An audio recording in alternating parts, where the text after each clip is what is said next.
الرحمن الرحيم الحمد لله رب العالمين وصلى الله وسلم وبارك على محمد وعلى آله وصحابته أجمعين بعد تاني وحلقة هذه صدحات دبا سعوتي تيرarka ay reeruhu ay ku taagan yihiin qisadani waxaan kaga warrami doonaa fadhigani qisad la yaab leh qisadana markii koowaad ma aha markii labaadna ma aha waa qiso kutubta noogu taala waa qiso aad culimada aad ka maqasheen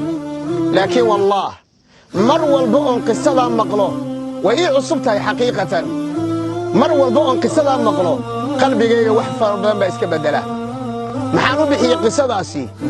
gabar sabar badan oo xigmad badan ilaahay abaal buu siiyaa aan ku celiyo gabar sabar badan oo xigmad badan ilaahay abaal badan buu siiyaa gabadha la yiraahdo ummu sulaym gabadhaas ayadoo ninkeedu uu dhintay oo xaragoonaysa ayaa waxa la kulmay Abu Talha oo gaar shukaasi ku bilaabay waxay tiri adigoo kale laguma diido laakiin gaal baa tahay dacwadii bay u bandhigtay haddaasa islaamto Abu Talha meherkaygu waa islaamka adiga meherka lagama rabo ina islaamta bas meherkii carabtu way meher badnaayeen waa dakhala si dhaba ayuu u galay islaamkii qisada meeshan ooga socdaan raba inaad ii sheego waa qiso la yaab leh ciwaankeeduna waxa weeye gabadha sabartaa ee xigmadda badani ilaahay subxaanahu wa ta'ala waa karaameeya maalin maalmaha kamida wiil bay isu dhaleen wiilkii ayaa xanuunsaday suuqa ayuu aaday ama masaajidka ayuu aaday Abu Talhaan ka hadlayaaye intuu maqnaa ayuu dhintay ajaa'ib badana gabadha waxay tiri yaan loo sheegin ninkaygu inuu ilmihi dhintay kadibna maxay samaysay maxaad u malaynaysaa maxaa aqligiina ku jira miyay oyday miyay qayliday gablamayay hoogayoo ba'ayay walwalayay imaaday miyay tiri dariskii oo dhan qaraabadii oo dhan miyay isku soo kicisay maya waa qiso la yaab leh laakiin si degan u dhageyso si fiican u dhageyso reerku wuxuu ku taagan yahay waa sabar iyo xigmo reerku wuxuu ku taagan yahay waa sabarka iyo xikmadda tiirarkii baa weli idin wada reer uu ku taagnaan lahaa sabarka iyo xikmadda gabadhii cuntay karisay oo qof wiilkeedii oo meeyda ayaa cunto karinaysa qabso caaw fi taariikh ma soo marin ha cuntay karisay oo jikay gashay ha way isqurxisay allah oo ma intay musqusha gashay ayay sidii gabadh aroos galaysa isqurxisay nacam caawa qabso shariicadeena arinta laga helaa ma kugu dara mid kale guriga bay nadaafad ugu dhaqaaqday gabadh qurux badan oo carfoon iyo guri qurux badan oo carfoon iyo cunto macaan Abu Talha waa yimid wiilkii halkan uu yaalay waa meey xikmadda iyo sabarka waxa kaga daran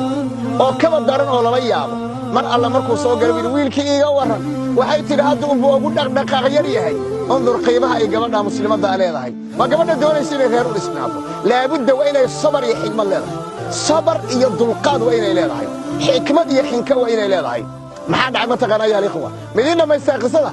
ilaahi daraadii ba idin jeclay ujeedadu inay waxyaagaan way waxaan doonayno reeraheenu inay noo dhismaan ma doonaysaa gabadh sabar badan oo xikmad la inaad noqoto aqri siirada aqri taariikhda aan qisadii marka idin dhameystiro ka waran wiilkii hadda uu ugu dhaqaaqay gurigii waa carfoon yahay haye gabadhii way qurux badan tahay haye cuntaday ku soo dhaweysay labadoodii baa la wada casheeyay aad wad garan kartaa casho macaan bay samaysay kadibna gurigii baa la aaday qolkii jiifkii baa la aaday isagu wuxuu moodayaa wiilkii inuu yar hurdo shaqaduu yaraynaya xiriir goboleed baa dhacay allahu akbar waxaan suuraysan lahay anigu oo qisada mar walba oon aqriyo ii macaanaata oo ii dhadhanta hooyo gabadh muslimada oo ilmaheedii meed yahay sabarkeeda iyo xigmadeedu ay gaarsiisay inay aroos gasho oo cunto macaan kariso oo isqurxiso oo guriga nadiifiso wax la yaab la meedii sheega xigmadda fiiriya mar alla markay xiriir goboleed uu dhacay bay tiri kaalay Abu Talha reer dariskeena hadaan alaab ka soo qaadan lahay ma u diidi lahayn haday naga soo doontaan soo siin lahayn maya waanu siin lahayn hadaba wiilkii yarka aha ammaanu nagu aha Allahu akbar wa kuwa gabdhaha aan doonayna reer inay dhisan karaan gabadha la doonayo inay reer dhisato waa sabarka iyo xikmadda